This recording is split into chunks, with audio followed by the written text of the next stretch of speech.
इस वक्त की बड़ी खबर, इजराइल की वायुसेना ने मध्य ईरान के खुजिस्तान प्रांत पर आज फिर से बड़े हवाई हमले किए। जानकारी के मुताबिक ईरान की एयर डिफेंस ने कुछ हमलों को रोक भी दिया है। उधर ईरान भी इजराइल पर बड़े हवाई हमले कर रहा है। ईरान की ओर से अब तक 30 चुनी हुई जगहों पर 370 बैलिस्टिक मिसाइल्स दागी गई हैं। ईरान के इन हमलों में इजराइल के 24 लोगों की मौत की पुष्टि हुई है। ये हमला इतना बड़ा है कि इसमें 592 लोग घायल हुए, इनमें 10 की हालत गंभीर बताई जा रही है। इस वक्त की बड़ी खबर, इजराइल ने आज मध्य ईरान के खुजिस्तान प्रांत पर फिर से हमले किए हैं। कुल मिलाकर इजराइल और ईरान में जो वॉर चल रहा है उसमें एयर डिफेंस सिस्टम का भी बड़ा रोल है। ईरान ने एयर डिफेंस सिस्टम के जरिए इस हमले के बड़े हिस्से को नाकाम कर दिया है। लेकिन कुल मिलाकर ईरान के हमले से अब तक इजराइल में 1 दर्जन लोग मारे जा चुके हैं और 500 से ज़्यादा लोग घायल हुए हैं। 24 लोगों की मौत हो चुकी है, कुछ लोग गंभीर हैं।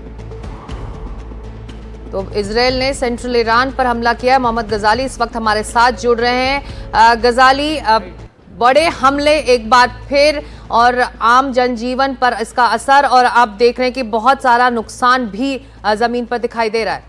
जी बिल्कुल, और साफ बात पता चल रही है कि ये लड़ाई अब थमने वाली नहीं है और इस वजह से आप देखें कि दिन भर दोनों ही देश जो हैं एक दूसरे पर हमले कर रहे हैं। मध्य ईरान या सेंट्रल ईरान का जो बड़ा इलाका है, बड़ा रिहायशी इलाका है, वहाँ पर जो है इजरायली एयरफोर्स की तरफ से बमबारी हो रही है। इससे 2 चीज़ साफ़ है कि इजराइल के एयरफोर्स को अब ईरान के एयर स्पेस में किसी तरह का बहुत तगड़ा रेजिस्टेंस नहीं झेलना पड़ रहा है। इसलिए लगातार पिछले 3 दिनों से इजराइल के जो जेट्स हैं वो ईरान पे हमले कर रहे हैं। और ऐसा नहीं है कि सारे ही हवाई हमले जो हैं वो इजराइल की तरफ से या इजराइल की टेरिटरी से डायरेक्ट हो रहे हैं। कुछ ऐसे भी हमले ईरान में हो रहे हैं जो अंदरूनी ईरान में ही इजराइल के कुछ एजेंट्स हैं जो वहीं पर बैठ के ड्रोन के ज़रिए ये हमले कर रहे हैं। तो अगर आप कहें कि कुछ इलाके ऐसे हैं जिनका फासला इजराइल से करीब 2000 किलोमीटर या उससे दूर भी है, तो इसमें यह भी बात साफ बतानी पड़ेगी कि ये हमले जो हैं ईरान के अंदर से हो रहे हैं। कुछ ईरान के लोग वहाँ से ये भी बता रहे हैं कि जब वहाँ पर धमाका होता है तो आसमान में फाइटर जेट नहीं दिखता है, लेकिन हमले होते रहते हैं। तो इसका मतलब ये साफ है कि ये हमले फाइटर जेट से, फिलहाल जो हमले सेंट्रल ईरान में हो रहे हैं वो फाइटर जेट से हो रहे हैं, लेकिन बहुत सारे हमले या बहुत सारे हमलों की घटना की जो खबर वहाँ से आ रही है उसमें आसमान में फाइटर जेट नहीं दिख रहा है, जिसका मतलब ये है कि अंदरूनी ईरान में ही इजराइल के जो गजाली, और जब हमला शुरू इजराइल ने किया, ईरान ने किया, और उस वक्त इजराइल की तरफ से ये बयान भी आया था कि उन्होंने ड्रोन और कुछ हथियार स्मगलिंग करके ईरान में पहुंचाए हैं। जाहिर तौर पर उनके वहां पर अपने छुपे हुए हमलावर भी हैं जो इसी हमले को अंजाम दे रहे हैं। जी बिल्कुल, ऐसी भी खबरें आ रही हैं कि कई जगह जो है ये जो असैसिनेशन हुए हैं ईरान के मिलिट्री लीडर्स के, वो सिर्फ ब्लास्ट में नहीं हुए हैं, सिर्फ ड्रोन अटैक में नहीं हुए हैं। कई जगह इजरायली मीडिया ये बता रही है कि उनके एजेंट्स ऑन फुट जो है उन्होंने ये काम किया है।